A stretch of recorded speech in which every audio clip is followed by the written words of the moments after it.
Other side. No.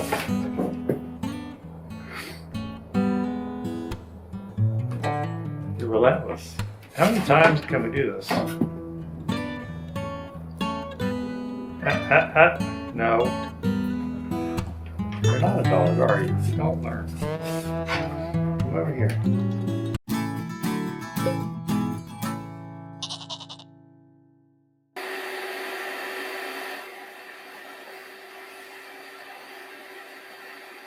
Yeah, you caught me cleaning up. I was just working all afternoon trying to come up with some joints that I can use when I do these windows out here in the other part of the barn. I had done some work with the router table trying to figure out how to make cope and stick joints using only what I have. I'm not really willing to drop $100 on a router bit, and a lot of those only come in half-inch shank, half-inch collet. And my router doesn't have that, so that would mean going out and buying. I'm not willing to do that. So I've already done bridle joints on that one window, and I was determined to do something different. It looks like I might be back to bridle joints again. But I decided I would do something a little bit better than just bridle joints. So that's what I was working on today, trying to figure out how to put this together. Let me show you. Now, a standard bridle joint is basically a mortise in the center of the one piece, and then the other piece will have a tenon, and then you just, you put those together.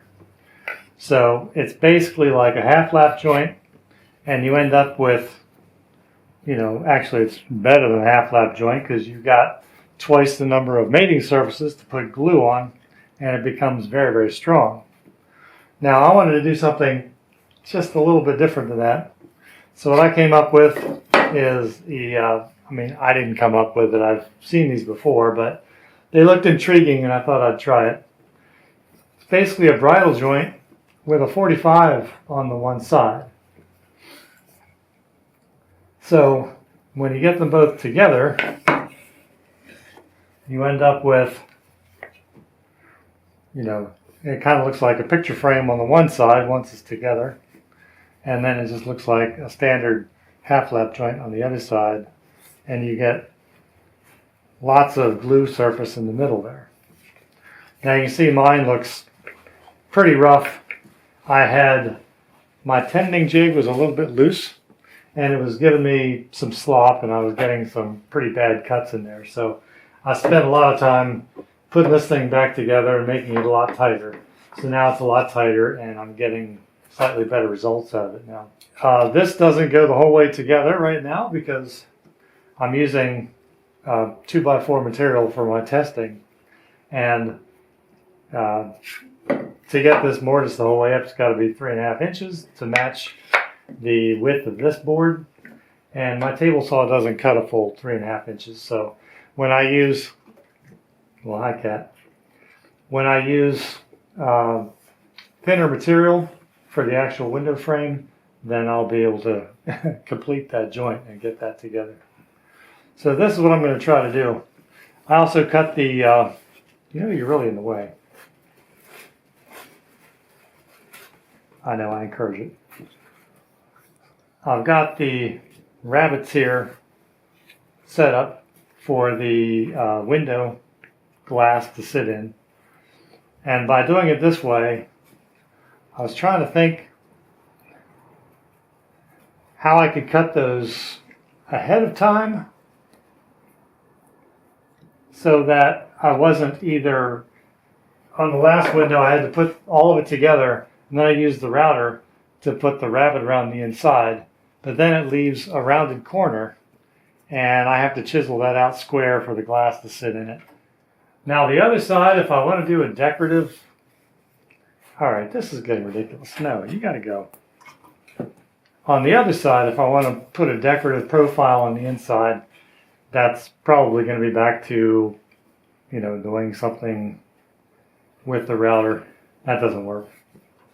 So with this in mind, and the process, kind of figured out by now, and some of my tools squared up a little bit better, I'm going to what am I going to do?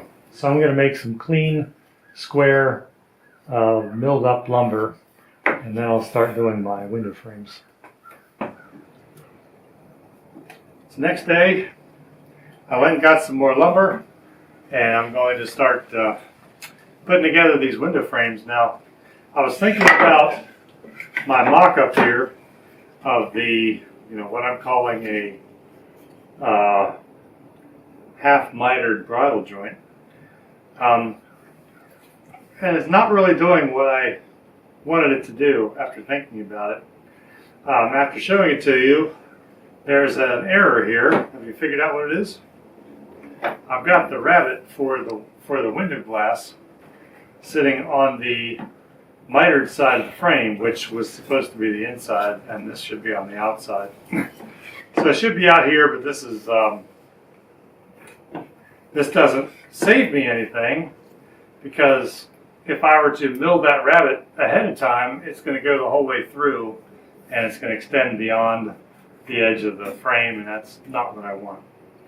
So I think what I will do is I will convert this to a full mitered bridle joint. Basically just take this 45 over here as well on both sides, so they'll slip together. They'll still have the mortise and tenon in between these, but both sides will be a mitered joint. So haven't practiced one of those yet, but it should be more of the same. So let me get this wood milled up. I've already got the planer out there ready to go, and we will try to put this together.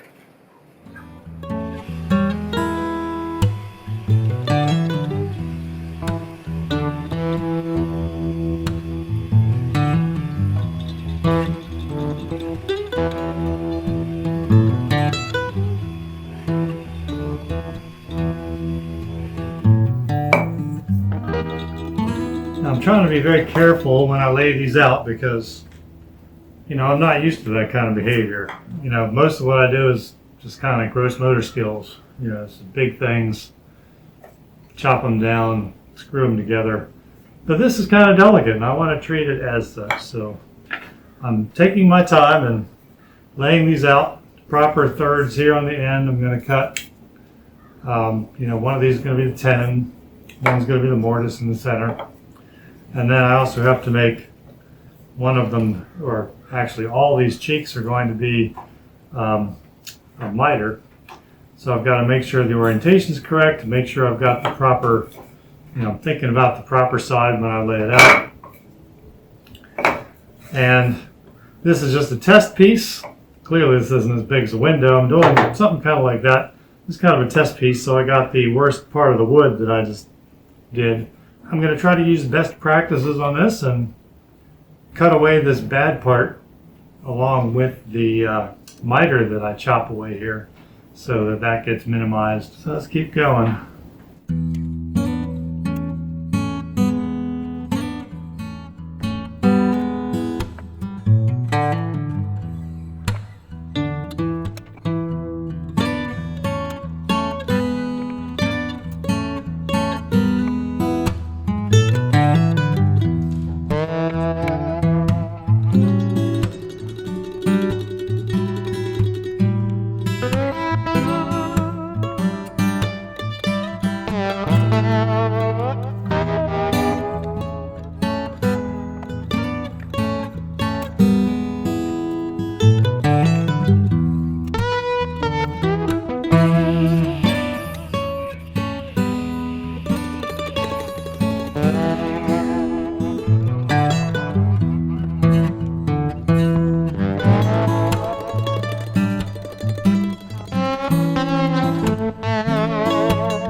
Okay, I thought I hit record and I didn't. I kind of suck at this, don't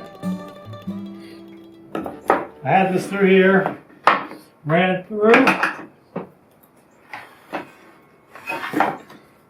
got my mortise for this side. I notice I still have something that's not quite set up right, because this mortise kind of goes off center from one side to the other, and that's not good. I don't know if it's my tenoning jig. I fixed it the other day, made it a little bit tighter, made it a little more true, but it's possible it still has some slop in it.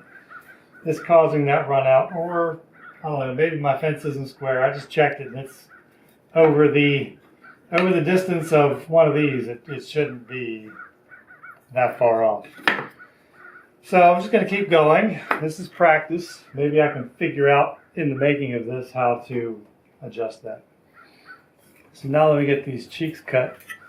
This one I'm going to cut at an angle. I made an attachment for my tenoning jig. It's basically a 45-degree angle support there, so that I can put something on edge and get it cut at a 45-degree angle. That's what I did with those. It seemed to work pretty well. If everything's measured right, it might actually come out to 45. I'll do that just to cut away this tenon, and then I'll just lay it down with a miter gauge here and cut off the rest. Let's give that a shot.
Alright, now I've got those cut away. My tenon is free. It's just a matter of cutting these 45s off of there now.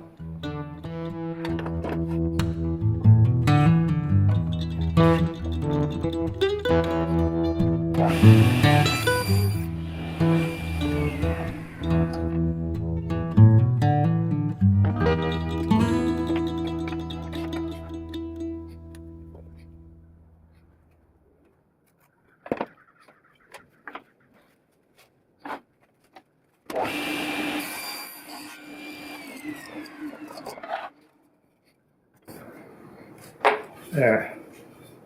Got my tenon, got the cheeks. Eventually it will fit in there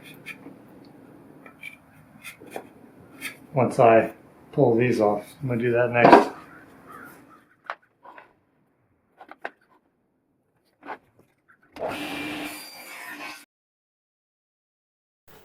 Okay, you didn't see much of that because the batteries in both of my cameras died. So after a quick recharge, what I did was, I did the second end of this board. This was my first attempt, the mortise and the tenon on this joint. And I did the second end and put this together. And I got a much better result this time around. Just basically taking my time, taking care, measuring some of these things before I started, make sure that when the board was clamped into my tenoning jig that it was perpendicular with the table, and it generally was. I took the marks for the tenon off of the mortise itself instead of just trying to measure everything and assuming that it was right, and that seemed to give me a slightly tighter joint. In fact, it's quite tight. I had to force it together there, but this is much tighter. The two boards are flush to each other, which the other joint really was not. Still got a little bit of a gap there, but that's just experience. I have to get a little bit better at judging and measuring the depth of the cut before I start cutting, I kind of cut into that, which won't make that big of a difference. It's a pretty tight joint. Looks pretty good. Ended up being flush. I didn't trim this at all. That's actually the way it came out.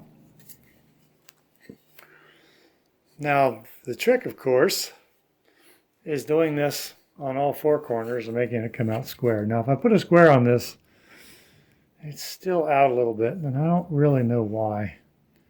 So, I need to work on that. Now, the good part about doing it this way, I'll be cutting off the ends of the board. So when I do the rabbet, when I cut the rabbet on the insides of these boards, this miter will cut them off. So when I put these pieces all together, I'll have a square corner in that rabbet. I won't have to, chisel it out like I did doing that rabbet with the router after the fact.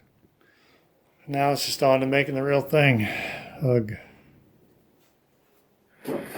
I've got my rails and stiles for my first window cut out. I'd used some of that lumber that I planed up yesterday and measured my window holes over there and decided I'd just start on one, see how it came out. I'm a little reluctant to document this process since my process is kind of all over the place, but actually watching back some of this stuff, it does help a little bit. It's kind of like my video therapist or something. I look at it and I see some things. I've had some aha moments while watching some of the footage back, so I guess it could be good. So what I'm going to do to begin with, I've picked the good faces of the boards that I want to face inward, and I'm just going to mark these corners so that I know when I'm doing all the billing and the pieces all get split up, which one is which and which face is a good face.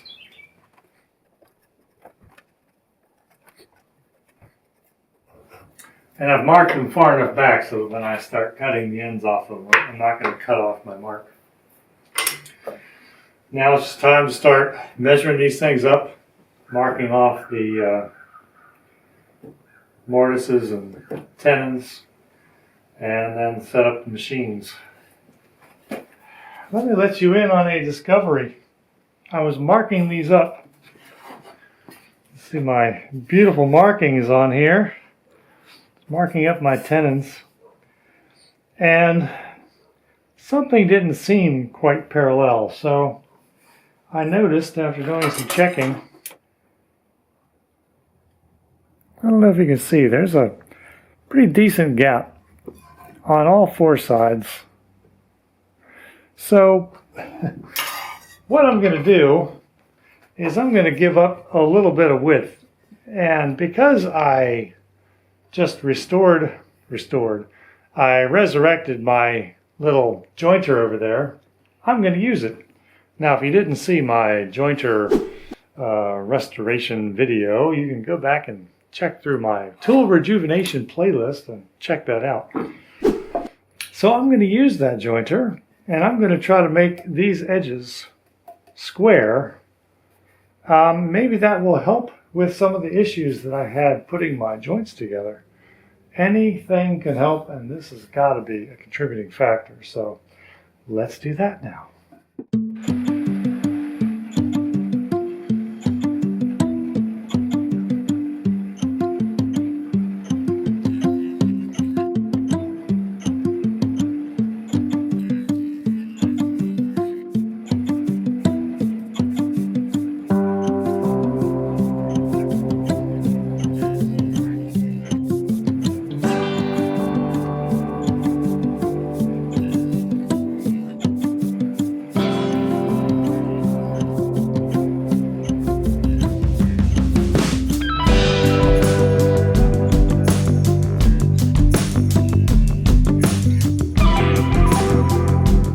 Is this tedious?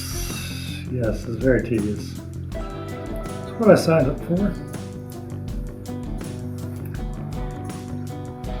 And I understand that this is what a marking gauge is for. But I don't have one.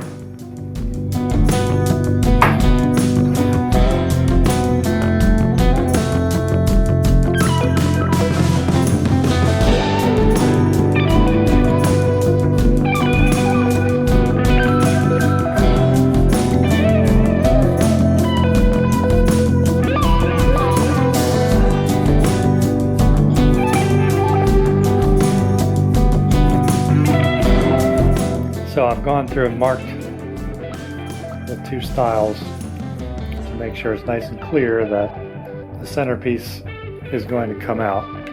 So that's going to be my mortise. And now on the remaining pieces, I'm going to mark the insides that these are going to be tenons, so that I don't accidentally cut out the wrong piece.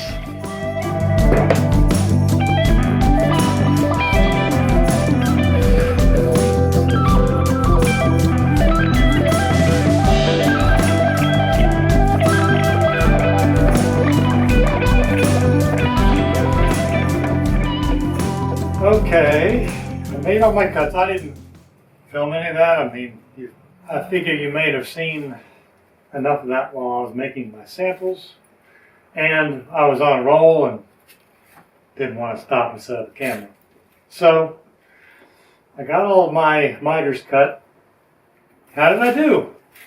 Well, okay, I guess. I've got miters cut. I've got all four sides, all four miters. Some are, pretty nice. This one fits together really well. It's kind of tight. This one's a little bit offset. It's, this one's got some pretty big gaps and it's offset. And, there might be some things that I can do to go back and fix some of these things, because every part has two parts. Let me get one apart.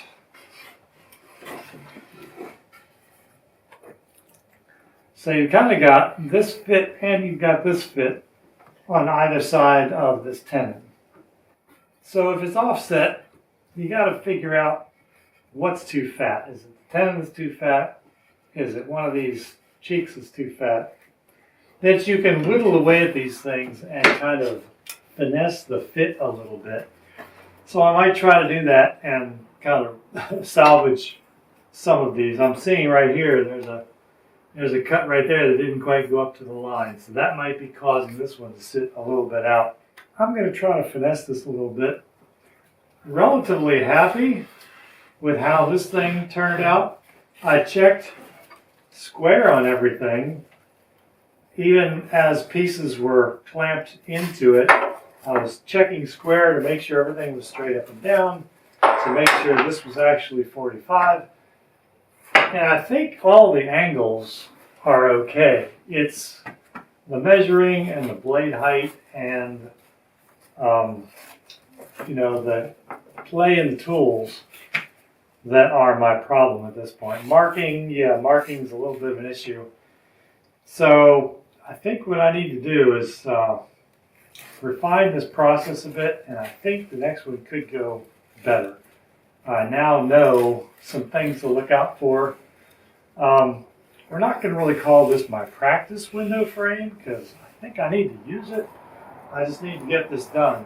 The weather's getting colder. I don't know how many more, nice shop days I'm going to have to get this stuff kind of knocked out. So I'm going to finesse this one, make it good. What doesn't seal up completely well can be puttied. What do they say? Putty and paint makes me the woodworker I ain't. There will most likely be a part 2 to this. That video might be a little less process and a little more just the doing and the putting together and the finishing off and mounting and things like that. This was my experience and experiment in putting together something a little bit different than just straight bridle joints. We will file this away as educational. All right, it's a brand new day. It's very nice out here today, so I thought I would knock some of this out. I've got my window frame, which I did, the other day, and some of these joints weren't great. I went through and cleaned a few of them up. Some of these 45-degree cheeks on the side of the tenons were not quite parallel, so I tried to straighten those up, made the joints fit a little bit better. This one's better, This one's a lot better. I think this one was already kind of tight, and this one just a little bit of cleanup. Yeah, they're not great. The thing's going to be square. You know, it's for a barn. But what I'm going to do, the next window that I do is going to be done differently, and I'm going to employ, I'm not going to say best practices, I'm going to employ better practices and try to get the second window to work up better than the first window. I'm going to do a lot more repeat procedures. I'm going to set up the blade height once, run through a bunch of the processes. I'm going to use like stop blocks and things like that, so every one should come out uniform. Use those cuts to mark the other cuts. The problem that I found that I did with this frame, you know, measured with a pencil and a ruler, there's, you know, some opportunity for error there. And then when I put it through on the miter gauge, I eyeballed it. There's opportunity for error there. Sending it through on the 10-inch jig, I kind of, you know, bumped it over and eyeballed each one. I'm going to try to do something a little different this time, and I'm going to try to use more jigs and repeated setups and things like that to try to get the next frame to fit a lot better. Some of these boards were a little bit twisted after I had cut them. I don't know if they twisted after they got cut and planed, and maybe the you know, the fresh wood decided to move, or if the sticks themselves were twisted when I put them together and I didn't notice. So I'm going to mill these next boards differently as well. I'm going to put these through on the jointer to flatten one face. Make sure there's no twist in it. So once I have flat faces from the jointer and from the planer, I can put it back through the jointer again, put that flat reference face against the fence, and give me a square edge and 90-degree corners. Once I have uniform sticks, rails, and stiles with uniform dimensions that I can count on, it'll be easier to put them through here in a repeated process that gives me some measurements that I can count on. Hopefully, that, if done properly, will yield a better fitting frame with more uniform, better fitting joints. We'll test that theory. All right, testing these first. They do have a little bit of a twist. That one's nice. This one's a little flatter. And they'll still benefit a little bit. This one, it's really the worst. Let's send that one through first.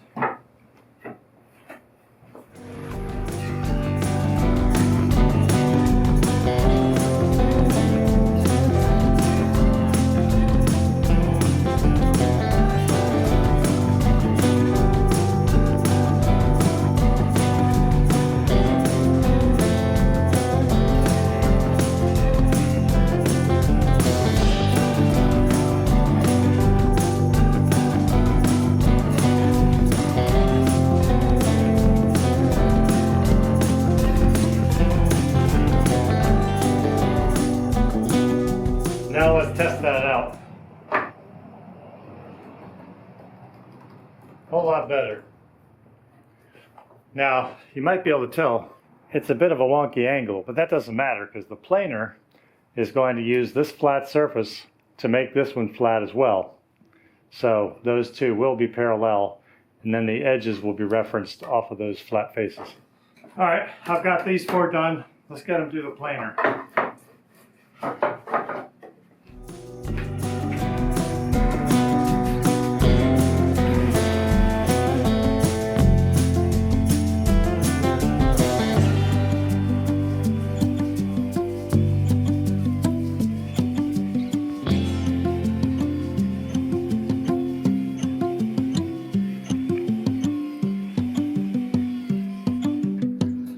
All right, now the huge pile of chips outside. I've got these boards squared up. They're sitting pretty flat. They They don't have the twist they had before. They've got 4 90-degree corners. And now I can be a little more confident that when I put these together and cut them on the table saw, they're going to behave the way I hope for them to behave. So now marking will be next. I've got my miters marked out on my pieces. I've got my pieces figured out, which ones are going to be rails, which ones are going to be stiles. And I've got the saw blade set up to the height that I need these cheeks to be. I'm going to cut them all first, and the space in between those cuts is going to define my tenons and my mortises. And then I can cut those out, knowing that the cheek depths are going to be all uniform. I've also got a stop block set up with my miter gauge, so each one does not have to be measured individually. I'll just push it forward until it contacts the stop block, and then when I push it forward into the blade, I'll know that it has the same distance with this one as it will with this one. And so the ends, the cuts will be defined that way. I set up the first one, the rest of them are good to go. That's the theory.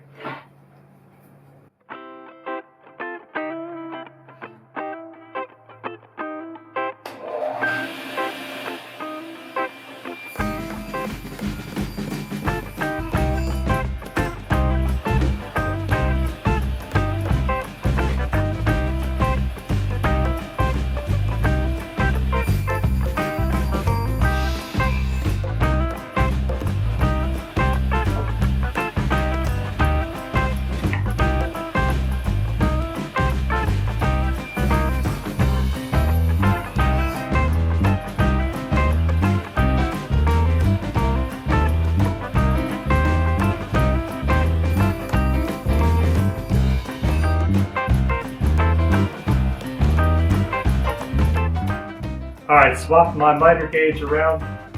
I checked 45, everything seems okay. I have not changed the height of the blade, I have not changed the stop block. So that should give me a uniform distance on all these ends.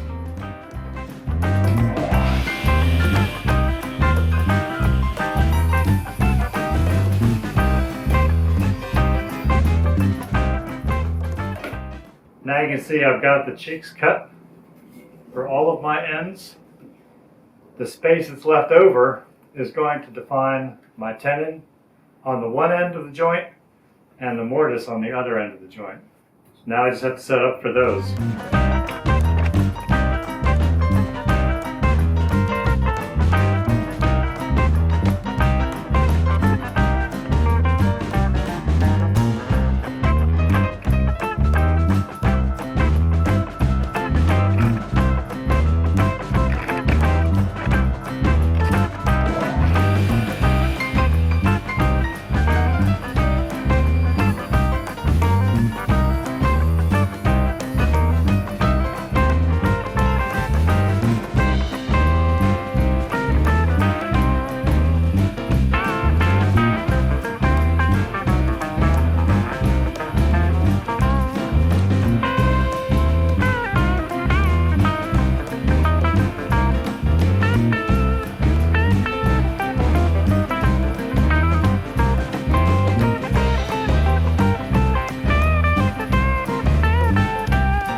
Okay, battery died, but I think you got the point.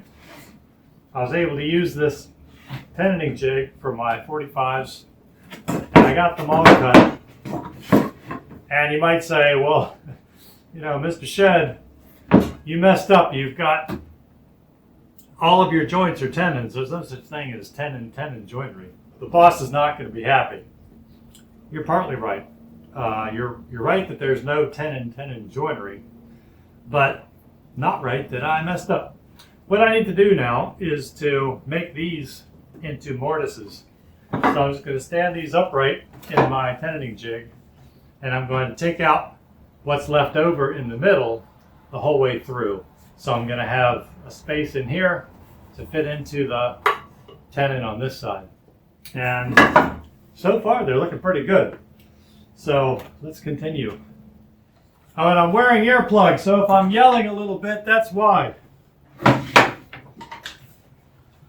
I'm back to a straight tenoning jig. Now what I need to do is get the blade set up exactly to cut out the material that is there as a tenon. And if I can do that, then I know for a fact that the width of the tenon here will fit into that mortise there. And you know the saying, that's the theory.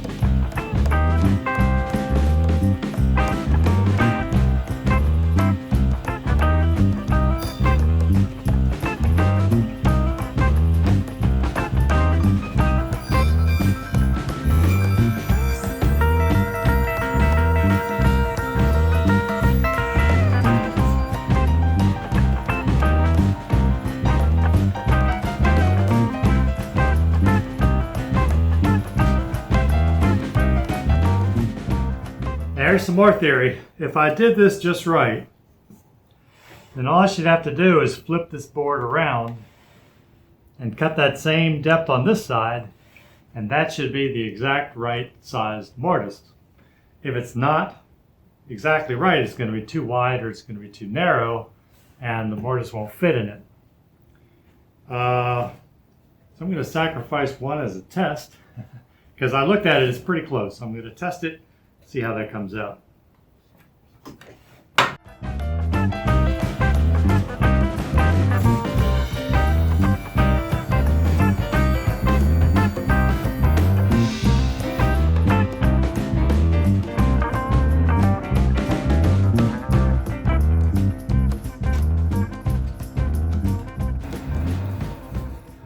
Now it's not hogged out the whole way. It doesn't even come up to the corner that I need. I'll have to raise the blade for that. But this is just a test against the mortise and the tenon. Let's raise up the blade and finish this out.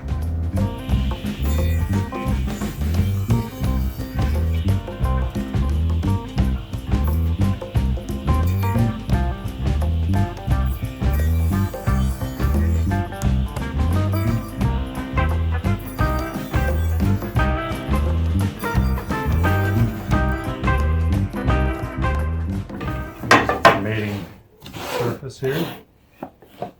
This is quite a bit loose. Made that mortise a little wide, but fits up very well. It's got a good tight gap. Comes together on the edge.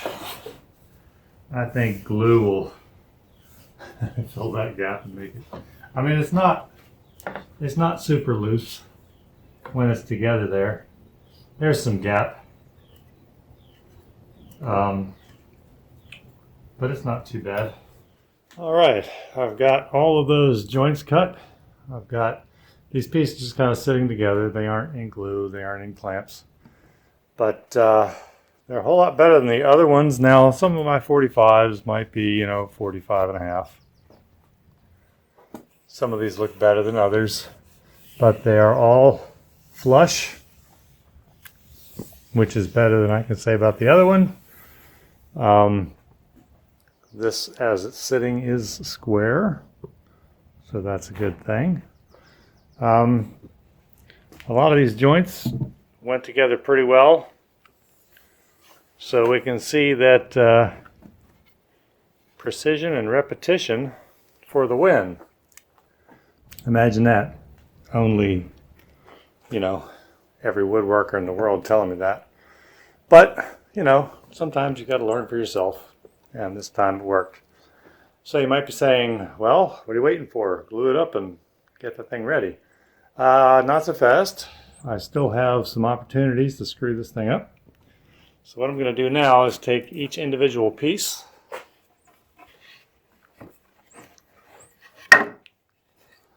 and I'm going to route the profiles on the inside.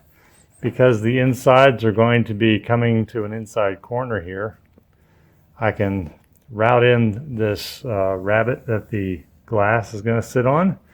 And on the other side, route in my decorative profile. And when the pieces go together with those inside corners routed, then they will meet up neatly in the middle and I won't have to do any kind of handwork on the outside. Or at least that's the theory. So that's next. Let me set up my little benchtop router table. Get those going. All right, I've got my rabbeting bit put in there. Actually, I think it's more of a flush trim bit, and I'm using it as a rabbeting bit. I've got the depth set. I've got my test piece that I used to make sure I was getting 3/8 reveal on both sides. I've got my pieces set up and I've got them marked so that I can just pick them up, run them through, put them down over here, pick up the next one and run it through. I don't want to have to think when I'm cutting, when the bit is spinning, I don't want to have to think about it. So I've got everything kind of set. You sort of have to do a dry run through of everything before you turn the tool on if you want to be completely safe. So this is what I'm doing. And now let's try to get these cut.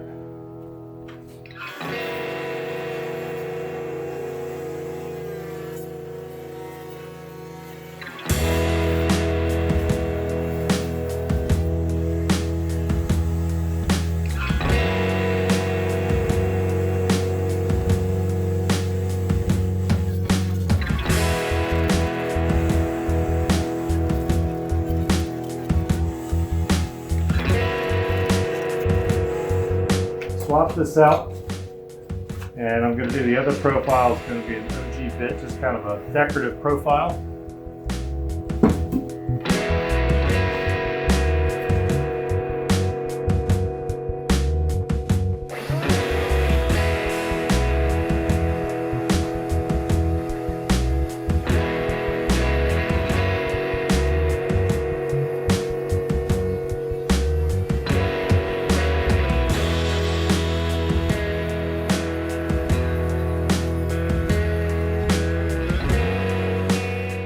I've cleaned up from the router snow. I seriously need some better dust collection. Let's see what we got now. Alright, put these together.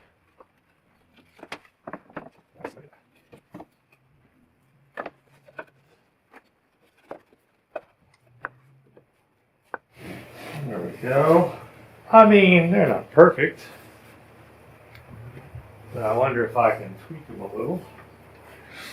So let me bring you in here and show you what we got. They sort of work. In the corners, you can see that the router profile matches up nice and square in the corners. And if I could flip this over without destroying it.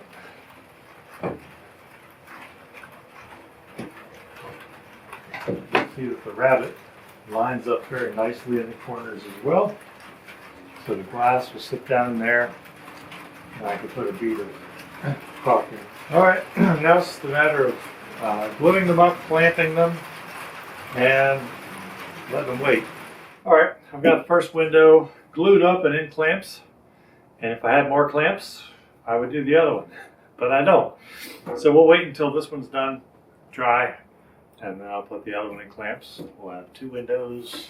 I still have to make casings for the outside of these windows, so I will start doing that.